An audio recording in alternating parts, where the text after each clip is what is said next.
Today, playing a Dark Magician deck can be difficult and even frustrating to play against top-tier decks, but the deck is periodically updated with new and better cards like Magician's Souls and Red Eye's Dark Dragoon, which begs the question, could a Dark Magician deck actually be a top-tier deck? The series will start with us building a baseline deck profile, and in each episode we will duel against random decks in 3 best-of-3 match duels. As we duel, we will discuss and analyze the plays, and in the following episode, we'll either keep the deck as is or adjust it to try and make it better. We will repeat this process, producing various deck profiles while incorporating your feedback with ours to try and make the ultimate Dark Magician deck for the current format. Guys, welcome to episode 1 of the Dark Magician Deck Builder series. Me and Rebecca are super excited to bring this content to you guys, and all of us together are going to focus on making a really good Dark Magician deck by doing some duels, analyzing the plays, giving good feedback, and taking this on a journey, and let's see what happens with it. So this is the baseline deck we will start from. I'm using the traditional Dark Magician deck strategy combined with a balanced variety of hand traps and spell and trap removal. There are a few notable and important cards. Magician of Dark Illusion is easy to special summon using any of our quick play spells or traps during our opponent's turn, and can help us combo, trigger Dark Magical Circle, Exi summon, or Monster Reborn Dark Magician from the graveyard. The Blackstone of Legend can be used from the grave to give us back a card to our hand for Dragoon's Negate, and can special summon Red Eye's Black Dragon from the deck for either a Fusion Summon or Exi Summon. Effect Failure, aside from being hand trap, will help us get to PSY-Frame Lord Omega, and the rest of the deck is pretty self-explanatory. Now for the extra deck. Dragoon is good, but is easily defeated, so we're going to try and focus on using Dark Magician the Dragon Knight first, then Dragoon. I truly believe that this is the ultimate win condition for the deck. We then have the Dark Magicians for drawing, and Frame Lord Omega for returning our banished cards to the graveyard. Frame Lord Omega is a particularly interesting choice in the deck because we can return banished Soul Servant cards to the graveyard and banish them again for additional draw power. Naruto is Spell and Trap Negate and can rank up to Ebon, and both can summon Zeus, who is a board wipe and control variant card. Then we have Access Code Talker, who can be a win condition and clear boards all on his own, summoned using Selene, and we have IP Masquerena for turning into Selene during our opponent's turn. Verte and Relinquished Anima are both self-explanatory, which finally brings us to Link Spider and Imduk, the World Chalice Dragon. Both can be summoned using Dark Magician, and then turned into Verte using another effect monster. But the real importance here is Imduk, who can destroy an opponent's monster during the damage step without battle, and better yet, is a dragon effect monster who can help us fusion summon for Dragoon or Dark Magician the Dragon Knight. Alright guys, now that you know the baseline deck profile, we're gonna go online and do some duels. And I'm going to do my best to play correctly and not misplay, and we're only going to show one of each of the 3 of 3 match duels just to keep the video a little shorter, but we're going to pick the one that we think will be the best to talk about. It's time to duel! So the first deck I dueled against was Infinitrack, and I always struggle dueling Infinitrack with Dark Magician, but this go around it wasn't too bad.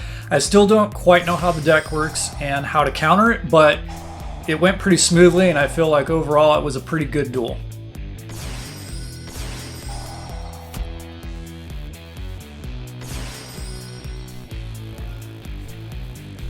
I found it odd that David didn't use Dragoon's effect to negate Machinery Deployment, because instead of being able to search 2 exact cards that he wanted, his opponent only would have been able to search for 1 card, and Dragoon would have had 4,000 attack at that point, which is pretty hard to beat. The reason I didn't negate his spell card was I was actually saving Dragoon's Negate for something that would affect my cards, something that would also be worth me discarding my copy of Forbidden Droplet that I had in hand. So not the best decision, but again, something I wasn't anticipating happening.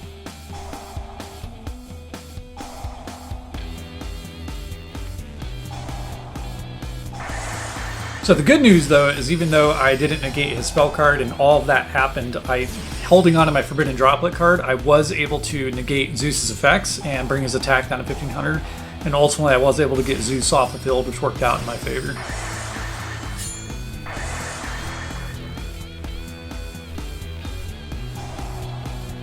So the turning point in the duel was when he drew Urgent Schedule, and that allowed him to get 3 monsters that he special summoned to the field. And from that point forward, I burned through 2 effect failures, negating monsters I didn't really know which one to negate, and he link summoned through my negates. And ultimately what ended up happening is I had no cards on the field or in hand, and I didn't have a play to make, and I ended up surrendering the duel.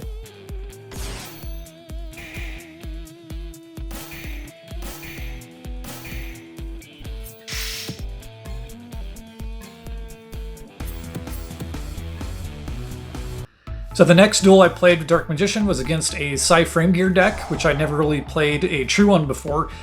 It was spell and trap heavy and hand trap heavy, and to make matters worse, he was playing Mystic Mind. So it made for an interesting duel, but it went pretty well at the end of the day.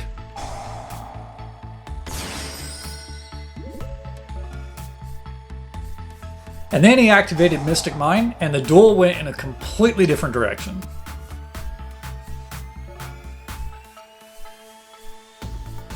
I'm sitting here watching the duel and I'm like, 12 turns of nothing. And I know that there's some cards in the deck, but I'm kind of wondering what David's looking for to be able to clear Mystic Mind. And at some point, he's going to have to start setting cards or playing just because you'll get too many in your hand. So I'm just thinking for like the next 10 million turns, this is going to suck. I'm drawing cards and I'm not using anything because I don't want to waste my monster effects because they can't activate. But there's nothing he could do that I'm really worried about, so I'm just drawing. I'm drawing lots of monsters. I did end up setting up a board, and I'm just thinking to myself that, okay, once Mystic Mind is actually off the field, which I'm looking for either Cosmic Cyclone, Dark Magical Circle, and Eternal Soul, so I could pop it, I'm just thinking all hell's gonna break loose because he's got like 5 or 6 hand traps in his hand probably at this point, and it's just gonna be absolutely mayhem. And then finally, like on turn 12, he actually swapped Mystic Mind with one of his PSY-Frame field spells, and so it was open game at that point.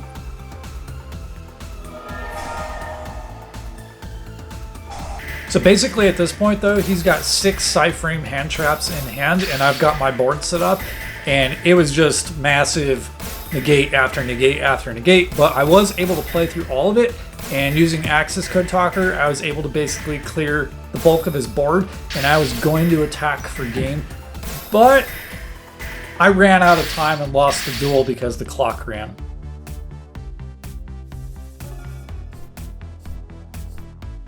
So the third and final deck I played against was actually Subterror, and Subterror is, I would say, a pretty interesting deck because it revolves around the idea of flip effects and flipping your own Subterror monsters back down to defense position.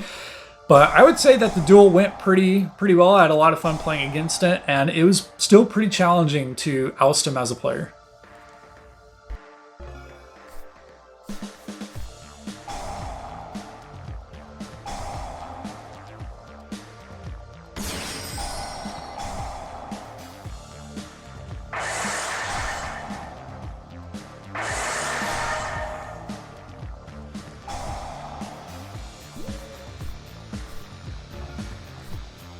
Because David tried to use Red Eyes Fusion turn 1, his opponent likely knew that he was running Dragoon. And so when they activated Ghost Reaper and Winter Cherries, revealing Dragoon from their extra deck to banish his, it was a really smart move on their part.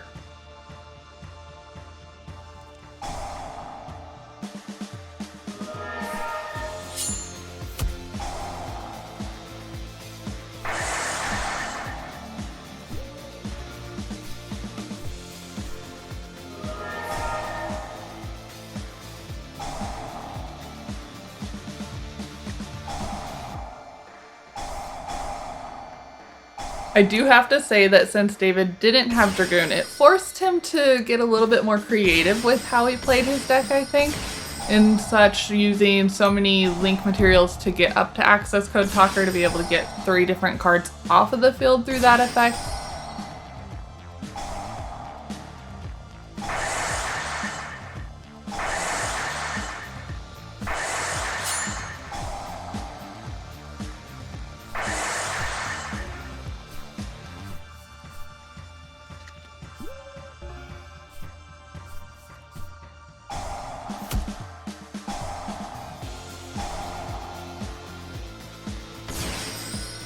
So I think the most interesting part and probably the boldest move I made this game was I sacrificed my own Axis Code Talker monster to destroy his face down Subterror so I wouldn't activate his flip effect.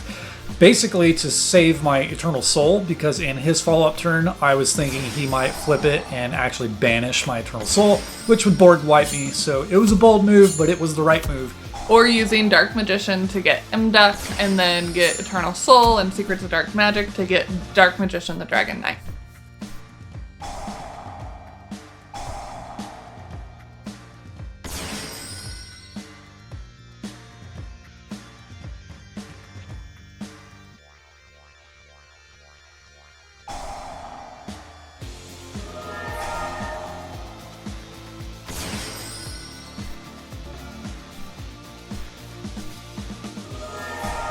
So the coolest part about the Subterror Duel was actually after Access Kotaku, the late game was actually won by the traditional Dark Magician deck strategy, and you don't get to do that too often in the competitive space.